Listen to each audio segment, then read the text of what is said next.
神は本当にこの世界を支配しておられるのか。神がおられるのになぜ地上には不幸な人々が次々に生み出され、悲惨な出来事が絶えないのかという昔から多くの人々を悩ませてきた問題がヨブ記の主題です。ヨブはすべての言われなき苦しみにあえぐ人々の代表として、耐え難い苦しみに耐えながらもこの問題をめぐって友人たちと議論をし続けました。ヨブは神の自分に対するなさりようは不当だと主張し、直接神と向かい合って自分の思いを訴えようといたします。ヨブの3人の友人たちはこんなヨブを説得することができません。最後に登場したエリフは3人の友人とは違う新しい見方を示しましたが、問題の解決には至りませんでした。誰もが語るべきことを語り尽くしてしまったのです。人は苦しみにあるとき、なぜ自分がこんな目に遭わなければならないのかと思うものです。それはことによると、苦しみから逃れることよりもっと切実な思いなのかもしれません。ヨブは苦悩の中で神に幾度となく呼びかけています。13章22節では、呼んでください、お答えします、私に語らせてください、返事をしてくださいと。30章20節でも、神よ、私はあなたに向かって叫んでいるのにあなたはお答えにならない、見舞いに立っているのにあなたはご覧にならないと叫んでいます。しかしお答えはありません。神は沈黙を守っておいででし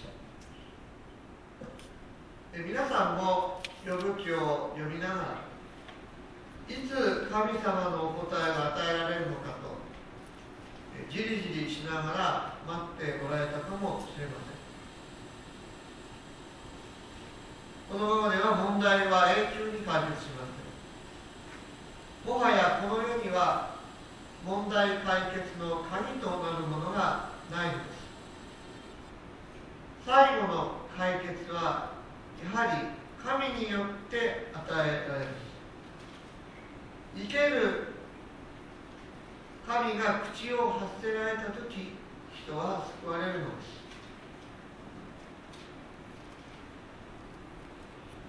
ヨブ記38章1節、主は嵐の中からヨブに答えて仰せになった。主なる神はついに口を開きになりました。長い間沈黙していた神が最後の最後になってお答えになさったのです。嵐の中からです。これは砂漠の嵐でありまして、聞くところによりますと猛烈なものだそうです。ヨブは猛烈な嵐が吹き荒れる中で神の御声を聞きました。神の第一声はこうでした。これは何者か、知識もないのに言葉を重ねて神の競輪を暗くするとは。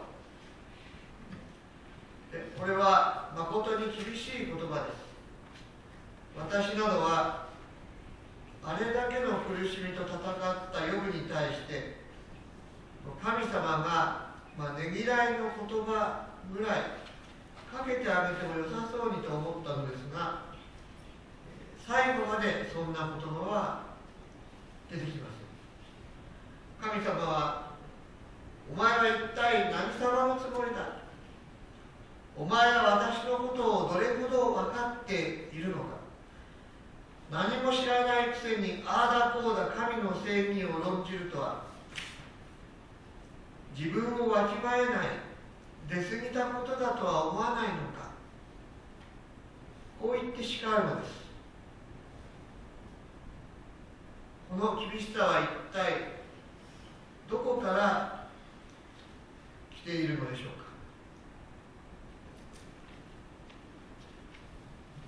か。神はヨブに知識もないのにと言われます。これはよく考えてみると不思議なことで、神様がヨブより知識があるのは当然のことでありまして、それでも知識がないのにと言われるのは、合点がいかないものを覚えます。そこで、少し飛躍するように思われるかもしれませんが、シュエスの十字架上の祈りがヒントになると思うので、そこをお話ししたいと思います。イエス様は貼り付けになったその激痛の中で、父よ、彼らをお許しください。自分が何をしているのか知らないのですと祈られました。シュエスは人々が何も知らないことを知っておられました。その上で、知らなかったのだから許してあげてくださいと祈られたのです。無知なものに対する哀れみあふれる言葉です。しかし私たちは、自分は知らなかったのだから罪はないのだと開き直ることはできません。自分はイエス様の貼り付けにされたとき、何も知らなかった。自分がある人の心を痛く傷つけたとしても何も知らなかった。自分が所属する団体、例えば会社であっても国であってもいいんですけれども、そこが悪いことをしていても自分は知らなかった。だから責任はないんだと言って済ませてしまうことがよくあるのですけれども、そういうことはイエス様をもう一度十字架にかけてしまうことになってしまうでしょう。本当は全てを知っているべきだったのです。少なくとも知ろうとする態度を取るべきだったのです。しかし自分には関係ないと思っている。知ろうともしなかった。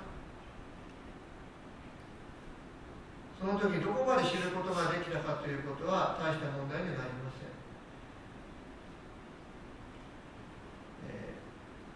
自分には関係ないと思って知ろうとも知らなかった。そのことが罪であるということに人はなかなか気がつきません。人殺しも他人の財産を盗み取る者も勧誘する者も心ない言葉で他の人を追い詰めて心の病気にまで追いやってしまう人も、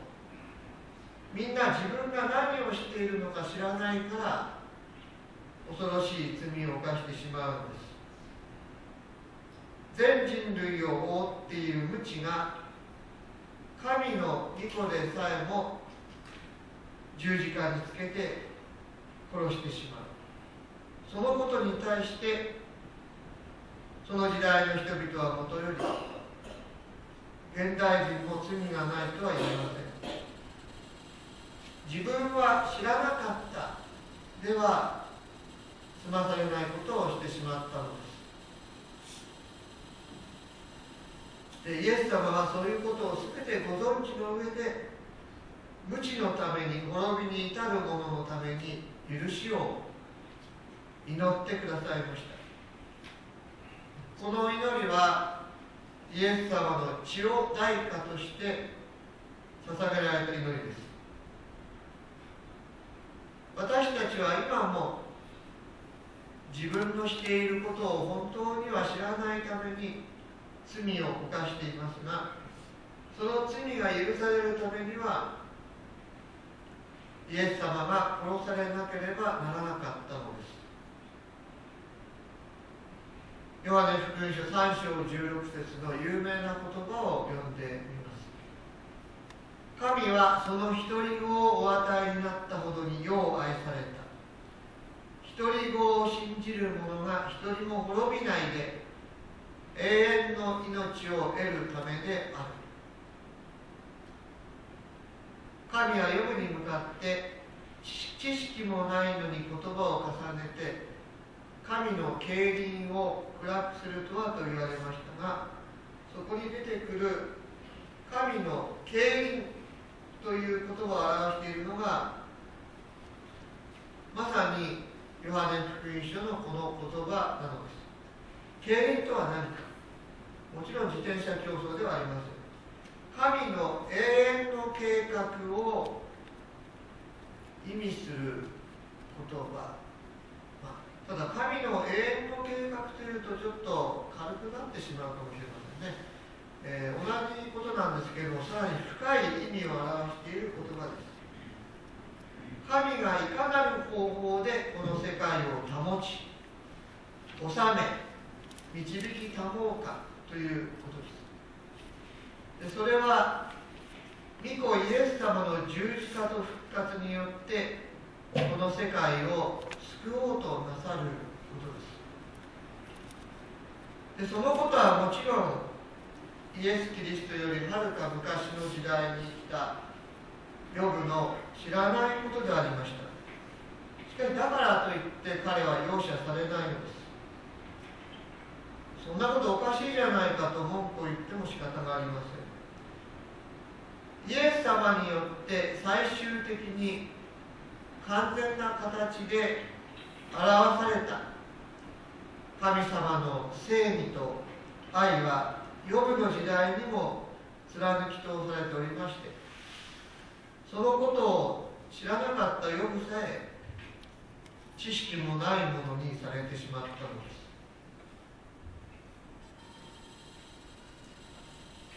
話を前に進めます。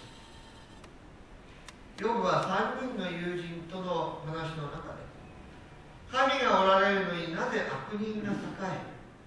正しい者が災いを受けるのかということを問題提起しました。現実の世界にはしばしばこういうことが起こり、そのため正義は必ず勝つと信じる人を悩ませ、また神様は間違っているんではないかという疑いを起こさせます。しかしヨブに現れた神は、それは何も知らない人の言うこと、神の競輪の深さを知らない人間の理屈だと言われるのです。神の競輪の深さを、言葉で説明するのは困難です。悪人が栄え、善人が苦しみ、一方で戦乱のために命を失う無辜の人々がいるかと思えば、一方ではほとんど悩みもなく幸せな一生を送る人がいるという現実を数式を解くように明快に説明することはできません。しかし神はこの誠に厳しい現実に立ち向かいつつ、この世界を確かに治めておられます。人間から見ると、神様は悪人を罰し、善人に恵みを賜るようになさったら良いのにと思うわけですが、神様の方ではそうはなさらない、あるいはそうすることのできない何らかの理由があるのです。ヨブの受難もその一つです。私たちは善人の鏡のようなヨブがこれほどの災いを受けるのはおかしいと思います。しかしだからといって神様が間違っているということはできません。私たちは幸いにヨブが知らなかったことを知っています。ヨブ記の第1章に書いてある通り、神様はヨブを正しい人間だと認めていました。しかしそこにサタンが来て、人は利益もないのに神を敬うでしょうか、こう言って神様を挑発したのです。サタンによれば信仰とは結局神との取引です。利益がなくして信仰は成り立ちません。ヨブであっても同じこと。利益がなくなってしまえばヨブも簡単に信仰を捨ててしまう、とサタンは言ったのです。で、神様はそのようには考えません。たとえ自分に何の利益がなくとも、それどころか耐え難い災いを受けるのだとしても、しかし神を拝み神に従っていくのが信仰のはずで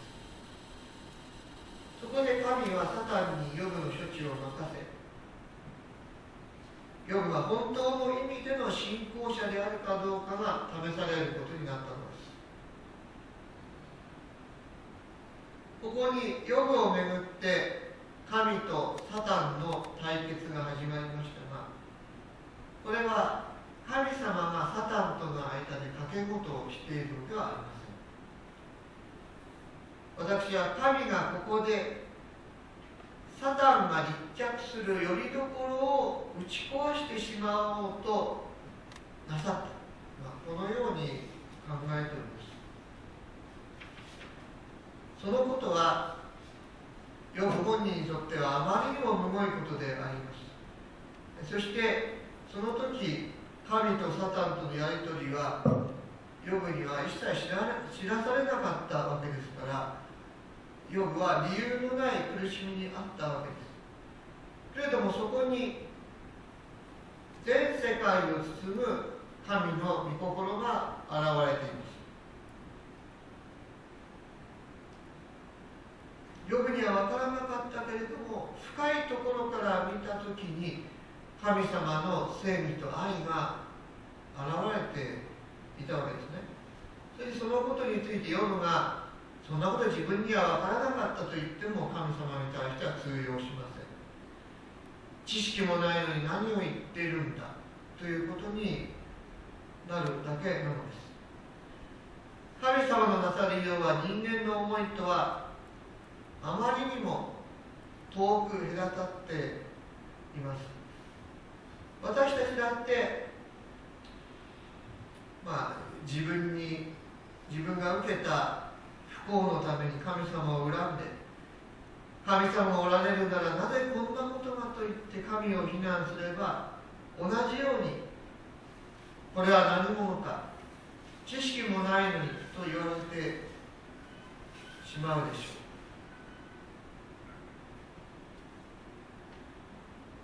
う。さて、ヨブの大きな間違いというのは、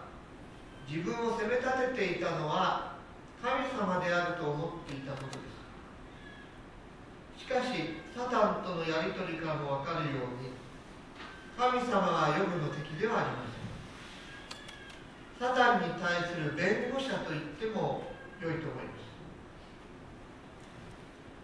ます。神はたとえヨブが完全に正しいものではないとしても、彼には罪がないと認めようとなさるお方だったのです。だとすればです、私がここで偉そうに言うのは気が引けるのですけれども、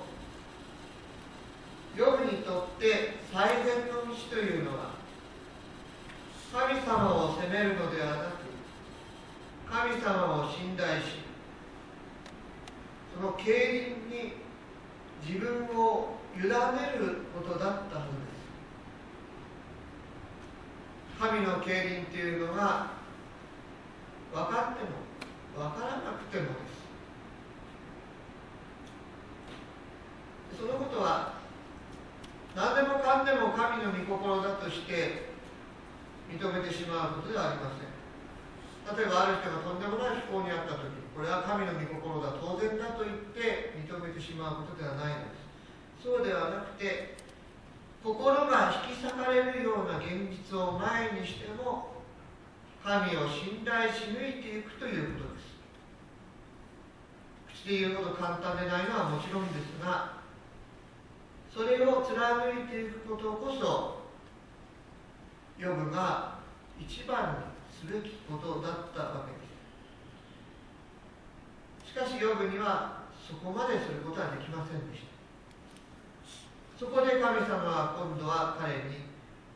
男らしく腰に帯をせよと命じます。腰に帯をするというのは兵士が戦いをする時の用意だったそうです。立て、私の問いを受けてみろ。こうしてヨブが前々から望んでいた神との言葉による対決が始まるんですが、その時神の口から出たのが、私はお前に尋ねる、私に答えてみよということでありまし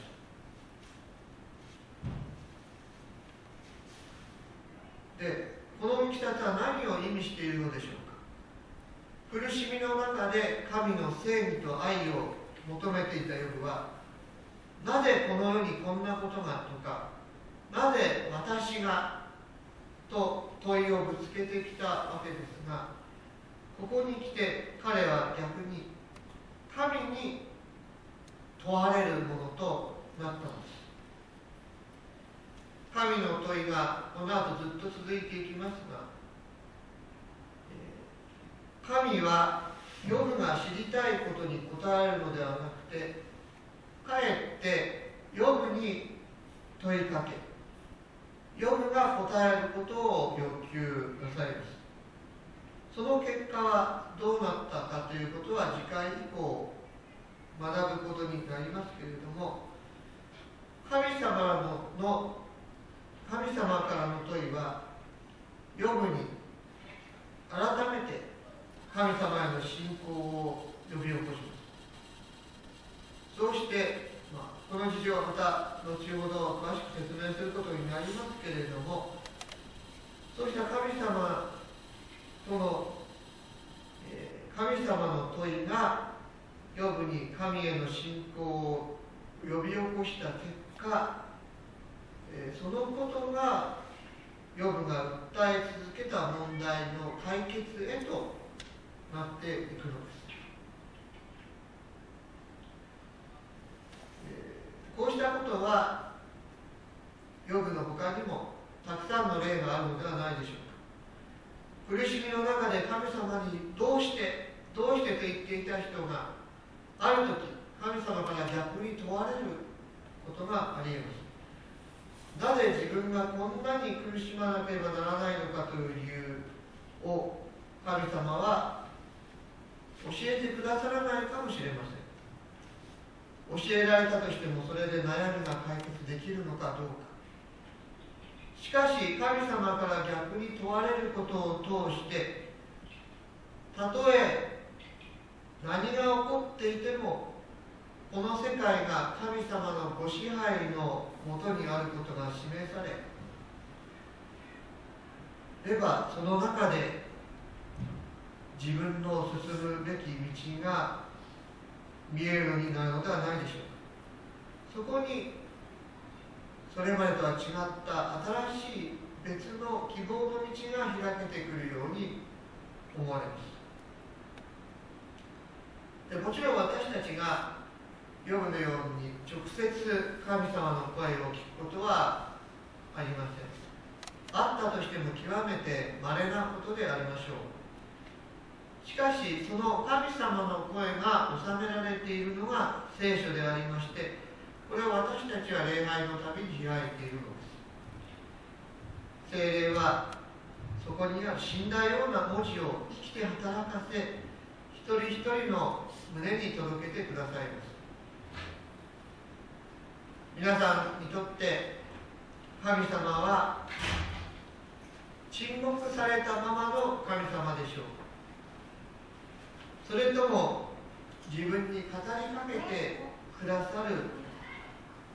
神様でしょうか。どうか神様の声が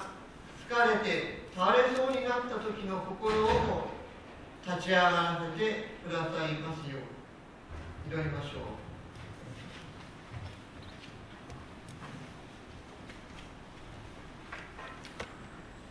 全宇宙の作り主なる父なる神様、私たちに今日この礼拝の時が備えられ、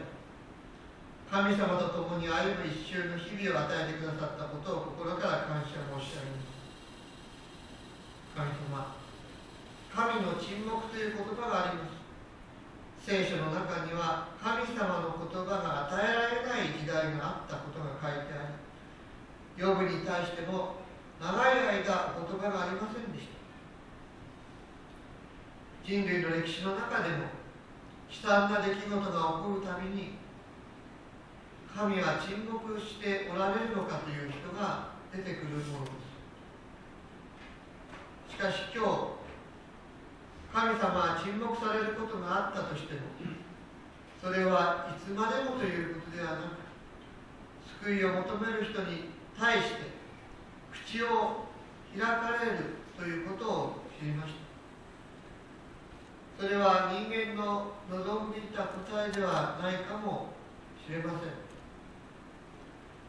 わからないことすべて答えてくれるわけではないかもしれません。しかしヨブはその声によって本当の心を取り戻しました。神様、今この礼拝の時を通して神様の声がここにいる一人一人の上に届けられていることを信じます。